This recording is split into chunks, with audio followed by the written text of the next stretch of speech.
Yep. What's up, guys? Episode 4, Verbal Garbage. Michael Yep. here. Frank with the pink eye over there. Still, baby. Episode 4. What's going on, brother? Not too much, dude. I told you earlier in the day, I'm like, you're going to have to carry the load this week, bro, because I've still been on the mend. Finally, I'm pain-free. I'm on my 4th round of medication. So, Oh, so you went to the doctors? What'd they say? well, I went to the Lee Health 2 times, which is like urgent care. And Yeah. they just kind of, have just random people there. And I went to the ophthalmologist, and he said it's just a viral infection of pink eye in both my eyes. So there's usually bacterial. So viral's like, I guess. So it's from jiu-jitsu, right? I don't know. I mean, I come in contact with so many people, but I feel like it kind of has to be. But I've had pink eye before, dude, and I can't even go into the sun like nothing. It's been so bad. I've been able to open my eyes a little bit, and the redness has went down, but I still have blurred, clouded vision the whole time. So it's fucking horrible. I'm so Hey, excited. dude, it makes you realize the times that are good and when you're healthy, dude, and you're all I good. always It say makes to you, people, like, I've been wearing glasses since I've been in 2nd grade, and this made me really realize, holy shit, your eyes are so important. If you had a choice to think about it, like, out of all the senses, what would be the first one you would eliminate? Like, dude, I don't know, but I gotta tell you, if one of my nostrils gets clogged, I'm like, fuck, I take for granted that yesterday I was fucking breathing normally. As much as I love the smell, though, don't you think that would be the first sense, like, you would be able to go without? Yeah. No, it would probably be smell, and then I feel like I would have to hear and see. So the next one would probably be taste. Yeah, I'm literally the same way, because I was thinking, I was like, man, if I could be deaf or blind, what would I pick? And I was like, man, I think I'd go deaf. That way you could still kind of like silent. I don't know. I think there's ways out of that, but that had me thinking so much with this going on. I'm like, man, all of our senses are so important, but is this? Dude, it makes you think about people who are blind. How much fucking credit you? Are you kidding me? Like, could you fucking imagine that shit? After like the 4th or 5th day, I was like, am I starting to go blind? And just being a little privileged little prick, I was like, dude, how could I live being blind? Especially, you can make being born blind is way better than living your life for 20, 30 years and then going blind because you have fuck. Hey, well, a couple more days, you should be good. So, like we said, episode 4, news in the Philly market. We're not going to talk about sports much, but I think we have to talk about it. We don't have to shy away. It's big news. I got the hat on for a reason. Joe Girardi was fired today. I don't know how much you've been watching the Phillies, but they've obviously gotten a little jolt out of it. They're up, I think, 10-0 right now on the Angels. What? Harper has 2 home runs. Schwarber has 2 home runs tonight. I'll ask you. I don't know how much you've been watching the Phillies. I'll obviously say my response afterwards. How I feel about it. But what do you think about it? If you've been watching the Phillies, were you ready to see him go? I've been just kind of following them via updates. I'm not gonna lie. I haven't sat and watched a ton of games in the beginning. I was super excited with Harper and Schwarber and the trades and the acquisitions. So for the first 10, 15 games, I was really following, and then just kind of fell off a little bit, to be honest. When you're not living in the area and it's not on television, I can still stream it pretty easily, but it's a little bit more of a pain. So I haven't been following as much. But my question to you is, basketball, football, I feel like the coaches are so impactful, and I don't know baseball like I know the other sports. How vital is that manager in day-to-day for baseball? I think it's extremely vital. So the thing that pissed me off about Girardi, and this goes into your question, was everything that was happening wrong. They weren't playing good. Things were happening. And he was just like, if you looked in the dugout, it was dead. He wasn't fucking getting mad. He wasn't saying anything. Like, I would respect him so much more. Take the losses of what they are. Like, they were 22 and 29 before tonight. Yeah. That's what it is. But if you were up and you were, barking at calls and you were getting on your team a little bit more, maybe getting on Schwarber for hitting 190, like, I would have a little bit more respect for it.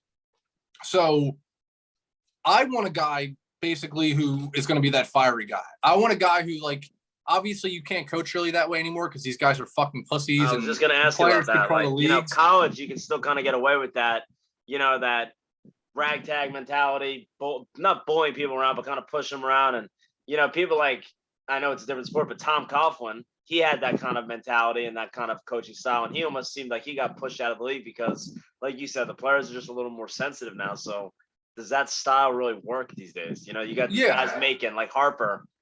the amount of money he's making, like, what are you gonna say? Like, that's where I'm asking you, like, Yeah. what can Well, I they mean, I really love do to? Harper, dude. He's a fucking stud. I mean, he had 2 more home runs today. He's He's like got the one of my favorite UCL, players. right, Mike? He's got that. He does. So what's the deal with that? Is that he doesn't need surgery? He can keep playing. He's DHing. Like, what? Well, I'll answer the question before we get into that. So basically, the thing about Harper that I don't like, though, is that he's not like he doesn't take me as like a vocal guy in the locker room. And I feel like every team kind of needs somebody like that. Like, say what you want about Udonis Haslem on the Heat. I think it's ridiculous that he gets $2.5 million a year just to sit there. You broke the code, Draymond. But at the same time, it's like when they're playing bad, when things are like, you have that voice to be like, it's so important. I was mocking kick you in the ass. That veteran leadership is huge. Right. Like, I mean, the Phillies had it in there. That's why they were so good, too. I mean, say what you want about Pat Burrell. He was definitely a vocal leader. That was one of the Jimmy first Rollins names. was a vocal leader. Yep. They had a lot. Say guys like Brett Myers as well, too. So we just need a vocal guy. But the UCL thing with Harper it's basically that injury. If you get surgery on it, it's Tommy John. So like pitchers at the UCL, you get Tommy John. He got like an injection in it, I think like 2 weeks ago. That's why he missed a couple of games.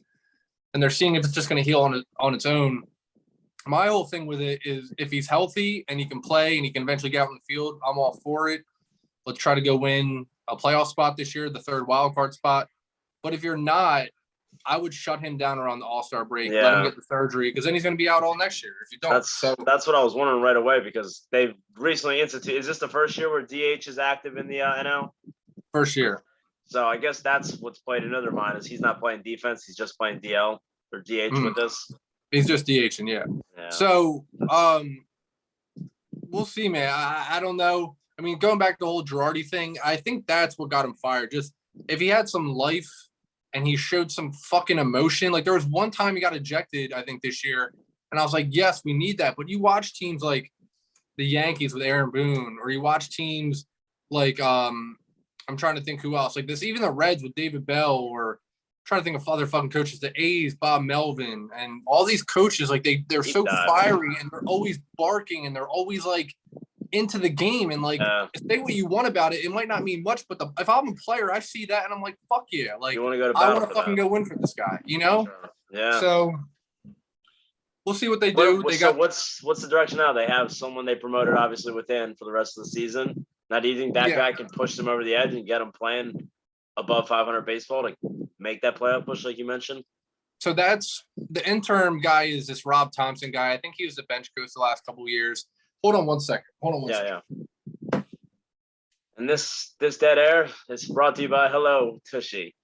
You ever eat something really nasty and have to take a bathroom break, and maybe like Mike's doing right now, and you just rely on the old school weird dry toilet paper or the flushable wipes, and you throw them down your sewage and you can't handle it? That's how you get clogged pipes, ladies and gentlemen. My dog's biting in the fucking plastic water bottles, and there's fucking water everywhere. I had a mock ad read going. Kill some time. That ad read was brought to you by Zyn. No. What were you? We were just breaking. You were talking about, I think, Rob Thompson, bench coach. So he's the interim guy. It's probably like the rest of the year thing. I don't know what they're gonna do. They're obviously, like, the thing is that, so this is going more into detail, but Dombrowski's the president of operations, like the GM guy. Yep. When he came on, Girardi was already here, so he wasn't Girardi's guy. So like, if he wasn't doing well, it made sense for him to move on. So I don't know, man. There's a bunch of names out there people talking about. I feel like the names that people usually talk about, it's never that guy. Yeah. Who's out there? I don't know any. Like, I'm a casual baseball fan, so I don't know. There's big buzz about, and it's early in the season. I mean, right.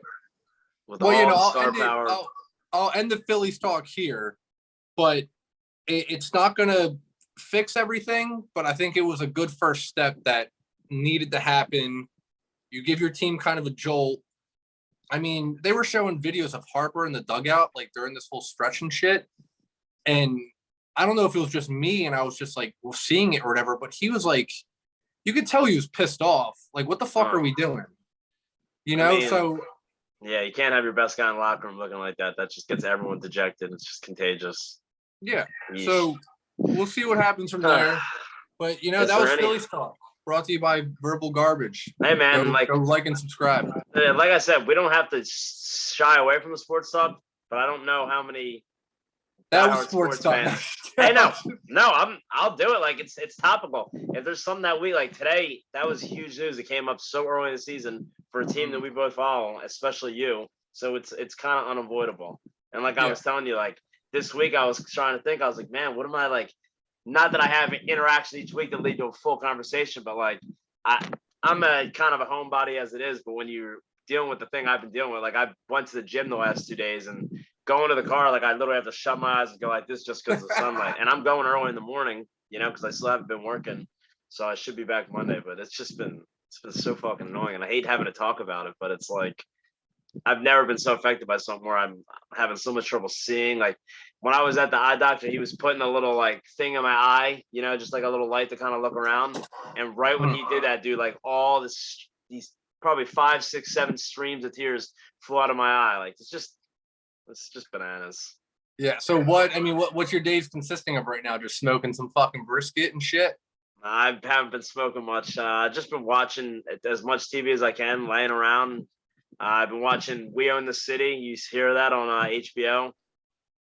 No. If you're a fan of The Wire came out back then. David Simon's the producer. He's the same guy doing it, but like John Barenthal is in it. If you know him, he's Shane from The Walking Dead. He's the Punisher guy. Yeah, right? Bro. It's a mini series and it's a true story about corruption in the Baltimore police force. And they show like this gun trace task force, and he portrays like the main corrupt cop. And oh my gosh, it's ridiculous. So I watched that. I've just watched Stranger Things over the last couple of days. I've been Stranger Things this past weekend. So good. It's funny because I told my brother was texting me about it, and I was one morning on the bathroom, in the bathroom doing my little morning scroll, and I came across some article about Stranger Things new season, like lost its luster. It's just some typical bullshit clickbait. And I clicked it, read a little bit, and I was like, oh man, Stranger Things is gonna suck. Oh, you're gonna hate my fucking response to it. You don't like it? I liked it, dude. Obviously they're building up for the second part. That's basically this whole what it was. Like the Vecna guy. Spoilers. If you haven't watched it yet, there might be some spoilers on this. All right, spoiler in 3, 2, 1, spoil. Yeah. So the whole buildup was the whole fucking number one. Hell yeah. Or whatever his name is, Vecna, like the fucking creature and shit. So I got it because of that. I think though, it was kind of like, I don't know if you watch, I don't know if you ever seen Harry Potter. I sound like such a fucking cornball saying this. You don't know if I've seen Harry Potter. Have you seen Harry Potter? Of course I've fucking seen Harry Potter, dude. So for everybody who's seen Harry Potter, do you remember Deathly Hallows Part 1? It was that build up, and then Deathly Hallows Part 2, it kind of all exploded, and it was just fucking mayhem the entire time. I feel like this is going to be similar. So I think that second season, which I think comes out July 4th, the second part, is going to be better. I liked it. I was engaged. I just thought that I could not. I was so into each episode. What did you like about it? I gotta tell you, dude. Before we get more into the fourth season, I was so high when I watched it. I took like a couple edibles, and I thought I turned on Netflix and I thought I hit season 4. And it was like on season 1, episode 2, and they were all little kids again. I was like, wait, this is weird. Are they like going back in time or whatever? And I watched it for like 35 minutes. Oh my god, bro! Like, what the fuck? I just like how the kids are obviously getting older, so it's not so much like the cute little kids running around doing little goofy kid stuff, but they're keeping the youngness with the funny little, like they have so many funny little quirky little one-liners in that show, and like that with the evolution of it starting to be like, people are like, oh, it's really scary. I'm not like a big scary movie. I don't think it's scary, but I can see what they mean by creepy and a little bit darker. But I just think it's so well done with the evolution of, like I said, the kids being older now, so they're not coming off as young as they were, but they still can keep the cute little innocent jokes. I don't know. To me, like I've been so into the whole season, and I can't wait for the second half. I love it. Like it's been great. The first part, I liked it. Like it's not that I don't like it. I just think that I didn't. They're obviously just building up for the second part. So what I'll say though is, and you might hate this opinion as well. I already hate this building up thing. What does this mean? They're building just up, like they're building up for. I know what you did, but I'm like, but you didn't enjoy that, like the way it ended. Like you didn't from episode 1 to episode 6 or 7, whatever it was. You weren't like happy with the way it started, the way it ended. Like I thought that was a good end in itself. Like no, yeah, I thought it was good. Like I was engaged. Like I said, I thought it was good. I wasn't like the third season was my favorite by far. But yeah, and I don't remember exactly. Like that's how I am with all the shows, dude. Like I've watched. Like I can talk TV shows every single episode of this podcast for the rest of the time. Like it's my favorite thing to do is watch a good TV show, but I don't retain this happened in season 1, this happened in season. Like I can never retain. It's just like my memory just sucks like that. So when you're like, oh, I love season. Like I don't remember exactly. Sorry, go ahead. No. I'm gonna say the whole build up to. I know it's gonna explode this next part because apparently it's only 2 episodes, and the first episode of the next part's like an hour and a half, and the second one's like 2.5 hours. So it's like a fucking. I'd rather just have like 4 45-minute episodes. You know what I mean? Right, but like that's why I'm like I know it's that build up, but I think they should. I mean, unpopular opinion, hot take, whatever you want to call it. I think they should have ended it after season 3. The way fucking if Hopper died there, it would have been one of the best fucking endings to a show. Yeah, ever in my opinion. It's just like a sports career, right? Especially like can't wait UFC. We got a card tomorrow morning or tomorrow afternoon, starting at 1:00 Eastern time. Main card 4:00. So hopefully you'll watch. It's not a huge name card, not a lot of names, but those are usually the fight nights that are just ridiculous. Anyway, I was gonna draw a parallel with like these TV shows and these athletes, especially in like a combat sports where it's much more dire. When do you cut it off? Like if your TV show is peaking. Do you cut it out? Like, I'm not going to say The Sopranos was peaking, but that kind of show had an ending where people are like, what the fuck? But some people, like, I don't know. I'm all about, like, if the show's still good and it's still entertaining me, you're entertained by it, why not keep it going? And, like, well, I found out, too, that apparently they signed on for 5 seasons. So if I knew that, is this the last season anyway? Because I didn't know if this was the last one. No, I think there's one more season after this. But I don't know, dude. Like, season 3, I thought season 1 was really good. Season 2 was really good. Season 3 I thought was like the way it was done, the way they introduced that Billy character more into the story, dude, the way everything. We gotta put up that picture one day, the Halloween costume. Yeah, dude, I rocked that. Mikey dressed up. What was that? 3 years ago? Yeah, that was 2019. That's when I was living in Collins with a couple of the boys. Unbelievable. Yeah. So I like it though, dude. I really enjoy it. It's one of the best you said, like they're building up right now. So how do you know these last 2 episodes? They might completely blow you away and be like, "Damn, that was my favorite season." Then you'll be all hyped for season 5. Oh, it could. Yeah, for sure. No, I mean, I think that for anybody listening, if you haven't seen it, you should see it. Get over the fact that they're kids for the first season. I feel like a lot of people shy because they're like, "Oh, they're kids." My dad was like, "It's a little like," I'm like, "Trust me." But I got my dad watching he's in Sons of Anarchy right now. He put that off for so long. And you ever watch it? Like, bro, like I said, when it comes to like books and TV shows, I just love watching them and recommending to people because I love talking about it. Even though I haven't watched it. I was an idiot and I watched the YouTube compilation of how fucking Jax dies. Like the ending. Alert. Sorry guys, for a show that's 12 years old or whatever. But I mean, at least your fucking parents will watch shows that you recommend. I recommended Breaking Bad to my parents because that's my favorite show ever. So good. And they told me they got through like the first 25 minutes of the first episode and they turned it off because they weren't into it. I was like, are you fucking kidding me? And it might be one of the best intro fucking to a show ever. But even so, like there's shows like The Wire. That's my favorite show ever. I recommend everybody. I admit the first episode can be a little slow as far as the build up and like if you're gonna the first whole season was slow. The first season was slow. And season 2 was like, what the fuck is this? Like, I mean, that's like one of my good friends always gets into me and like he doesn't like season 2. I'm like, bro, I thought that was such a cool take and just having a different landscape, a whole different view. They still had, I don't know. I thought it was still like Stringer Bell was still involved a little bit. You still saw some characters, Avon Barksdale from the first season, but I love the Greeks and the Sabaka. Like, I just thought that was such a cool plot line. If you like The Wire, dude, at all, and you still have access to HBO, you got to check out that We Own the City. I would love for you to watch that because it's based off a book too. And then I just ordered the book, so I can't wait to start reading that. And then on top of that, I just started watching Obi-Wan Kenobi. You hear about that at all? Yeah, I'm not a Star Wars guy, dude. I've never been able to get into it. Well, too bad. I'm gonna go for a quick second. Like, pretty much episodes 1, 2, and 3 are the newer episodes that came out when we were a little bit younger, and then episodes 4, 5, and 6 are obviously when that came out when our parents were around. My brother and I have always loved episode 1, 2, and 3 and got so much flack for it. but I still stand by. And now with this coming out, I know you're not into it, but real quick, this takes place between episodes 1, 2, 3, 4, 5, and 6. So it's right after Darth Vader is born, and they're showing that whole evolution when Leia and Luke Skywalker are born. So it's fucking awesome. I got the high ground, Anakin. Don't do it right after that. It is.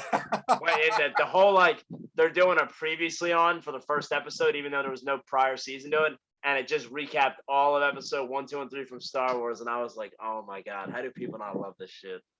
No, I just never been able to really get into it, dude. I wish I did. Like Harry Potter though, man. I feel like because those I two fucking love Harry Potter. Those are the two best sagas ever, Harry Potter and Star Wars. So yeah, I've tried to get into it before. I just haven't. When you said, well, first I'll go back to The Wire. I really like The Wire. It's not my favorite show ever. One of our boys, Jay, I had this conversation with him, and when I told him that, he kind of looked at me like he wanted to, throw a hook right in my face because you know how much he loves it. I really like it. He got me into it. He told me to watch it, and I watched it, and I watched it twice. I got my dad to watch it, my brother. I mean, right. It's shout out Stringer Bell, dude. Idris Elba, best character. I think he's the best character in that show. I didn't know he was even British, dude. Yeah, right. That good, but you'll see, and in We're in the City, it's produced by the same guy, Simon, and then they have a lot of different characters that appear in there, which is really cool. It's just like pretty much The Wire 20 years later, but a different format, but a lot of similar stuff takes place in Baltimore. So when you said it reminded. I thought you were talking about. You ever see We Own the Night? Mark Wahlberg, Joaquin Phoenix. I literally Rob just watched. I watched that movie like 2 weeks ago. Great movie. First time ever. Unbelievable. Great movie. That's the thing though. Like right now, when you bring that up, you ask me like, "Oh, you see that movie?" Like I literally watched it 2 weeks ago, but I wouldn't be able to elaborate on like any big scene. It's pathetic. Oh, I haven't seen it in a little while. I just remember Joaquin Phoenix was great in that. Such a good actor. Yeah, I'm trying to get more into watching movies, but like the episodic shows have always been honestly my favorite way to pass time. Like I just started watching Westworld during this last week. If you ever got into that, I never been able to get into it, dude. Some of my old roommates or whatever used to watch all the time. I never been able to get into it, dude. There is no crazier season of any show out there than season 1 of that show.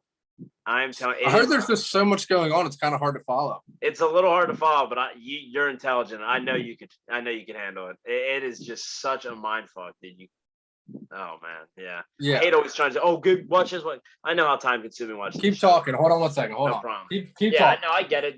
These TV shows can be super time consuming, and you give people 5, 6 shows at a time. But man, when you get into a good book or a good TV show, you literally feel like you're submersed in that world, and I don't know. You just feel like you know the characters, you know the people, and you get an attachment to it. When you stop watching these shows, you feel like they were friends that you knew, and you stop watching, like, man, they're out of my life now. Like Peaky Blinders is getting ready to come back. There's so many shows. I just love it, bro. I've always heard good things about Westworld. The one thing about it though is that I heard that there's so much fucking going on that like it's one of those shows that gets like kind of ridiculous. I mean, I could be wrong about it. No. It's one of those shows that it starts like season 1 is.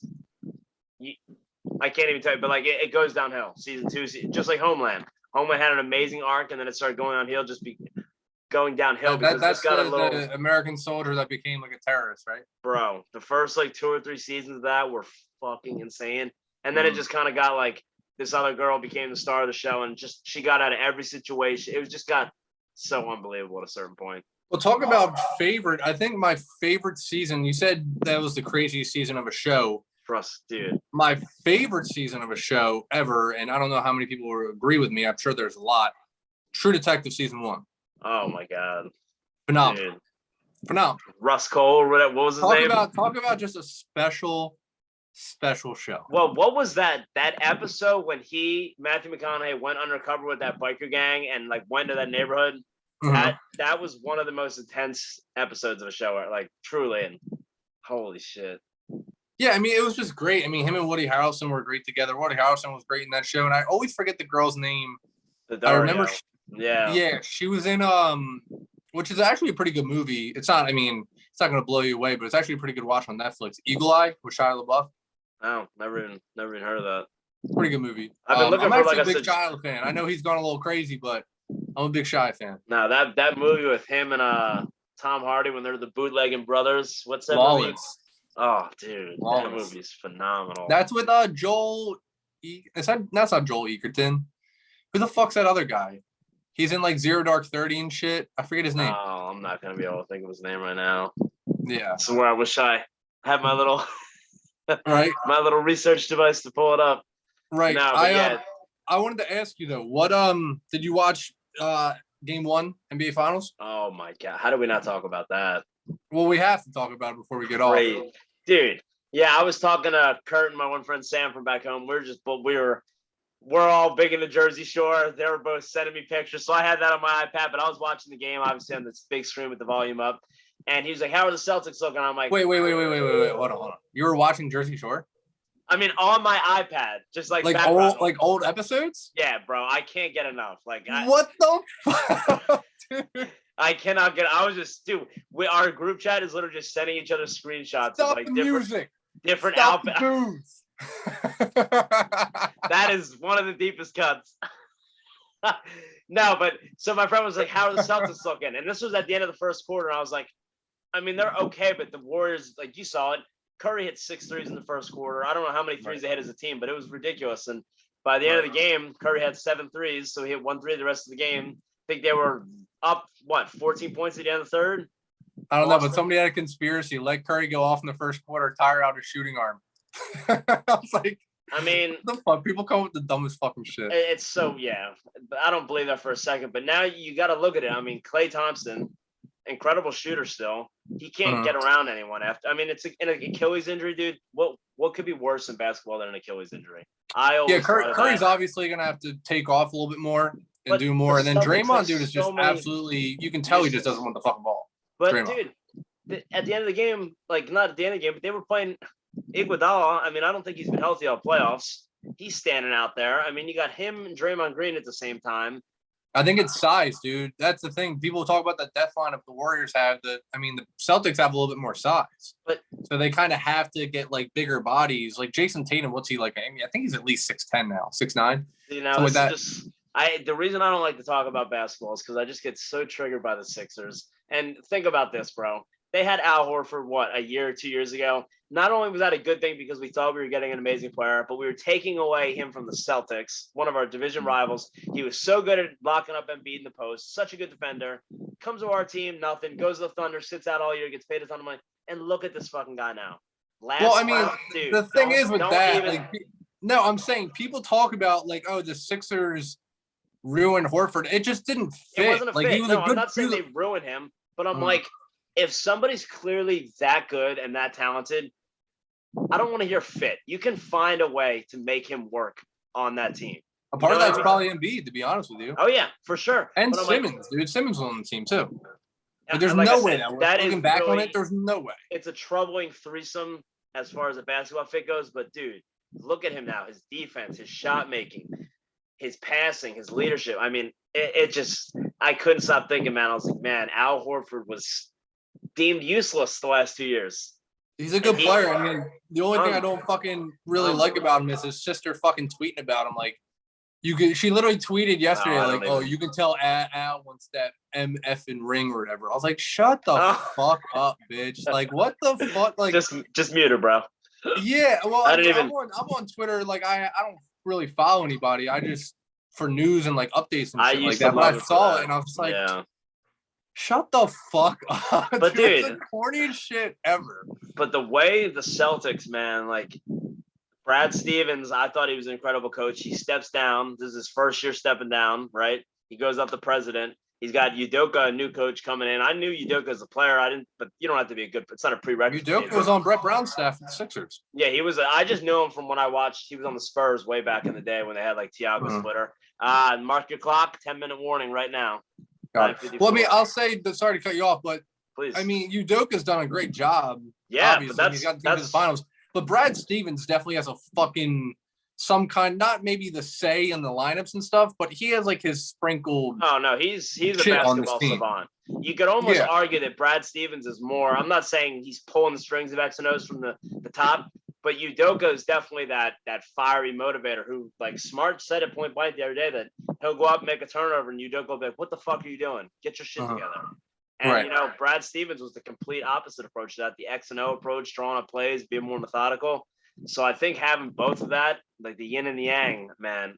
Well, that too. And then they said, you remember Marcus Smart had that whole call out of Brown and Tatum and stuff. And they were saying that Udoka basically said to them, it's like, you said it, you have to kind of eat it at this point.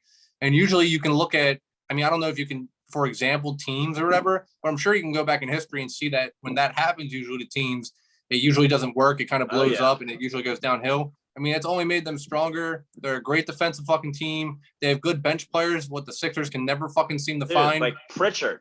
Peyton Pritchard comes out of nowhere. They made a trade. Well, Grant Williams too, man. Grant Williams. And he might not even be super useful in this series. You know what I mean?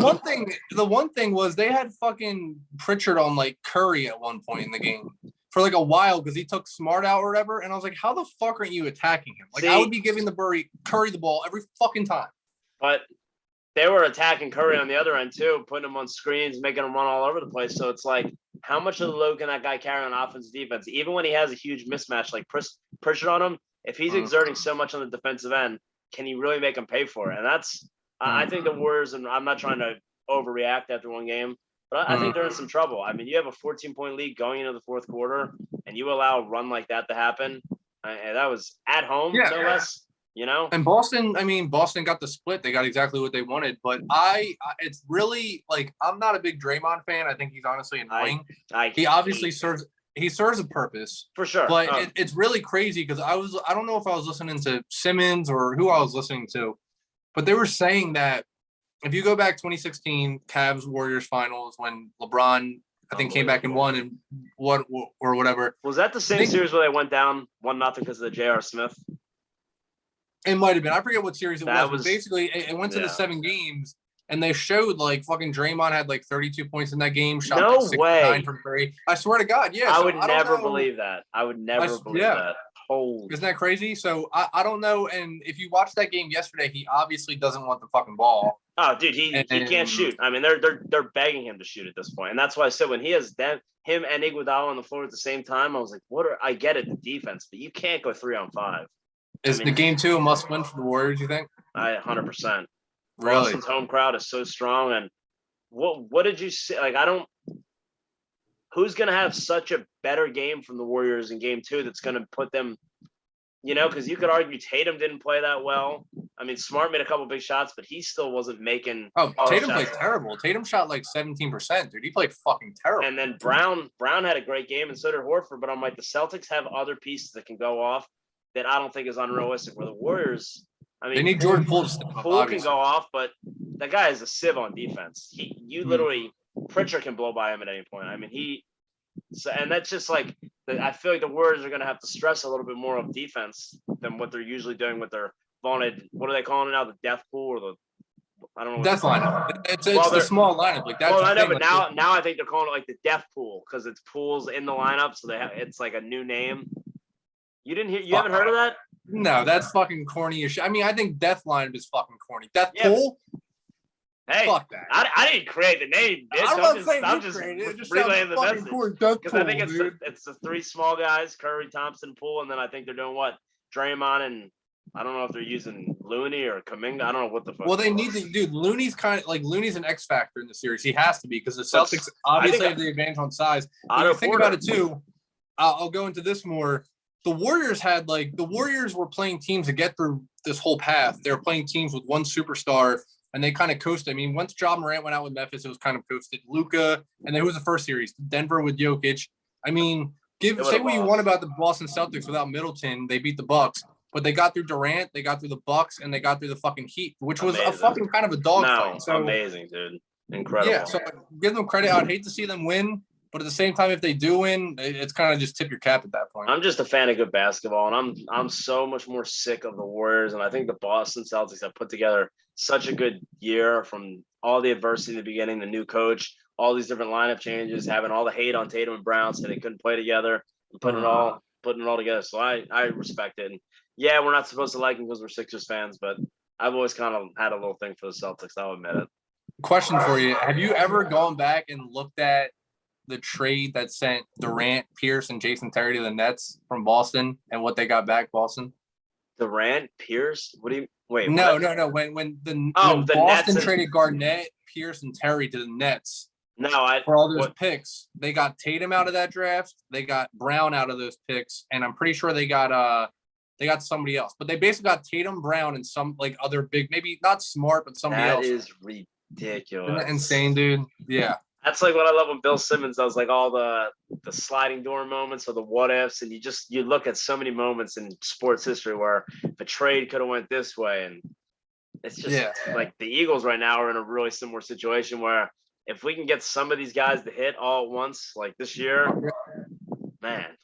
Well, I know you love Simmons, but I'm honestly the only reason I'm really dreading the Celtics winning is that I know his podcast he is just going to be because he already eats the fucking dick out of the Celtics. Yeah, dude. He does, but listen, the 84 bro, Celtics, like, the hey, 78 Celtics. I'm like, fuck, yeah, dude. I get it, but like, if you're like me, you like sports, you like pop culture, you go like he fucking had a podcast the other day where he was talking sports in the beginning, and then he had John Barenthal on talking about We Own the City. He's telling the whole story about that, and then today he had Adam. Oh, is that how you got into it? No, I was already done the show. Oh, I'm saying he had him on afterwards and talking all about the show, so people like you could listen to that. Like, oh shit! And then today he had Adam Sandler on. So like you have these, and he's got that movie coming out next week, or whatever. Hustle. I'm gonna check it out. Hell yeah, dude! He was talking about that, and I'm like, Simmons just constantly has good guests on sports, music. I don't know. I'll toot his horn every single episode. Speaking of him, I just watched. I know he's not directly involved anymore, but the 30 for 30. Did you see the new one that just came out? No. Before you go on though, how much time we got? Just so we 2 minutes and 40 seconds. So I'll end it on this, I guess. End it on that, yeah. The most recent episode that came out was all about the AM1 mixtape tour. How it started off in New York. And, yeah. And dude, it was pretty sick because when they were showing, I'm not going to get in the whole story. It was only about a 50-minute episode, but they were showing a lot of highlights from when they manufactured the whole thing to get it going on tour and moving around the streets.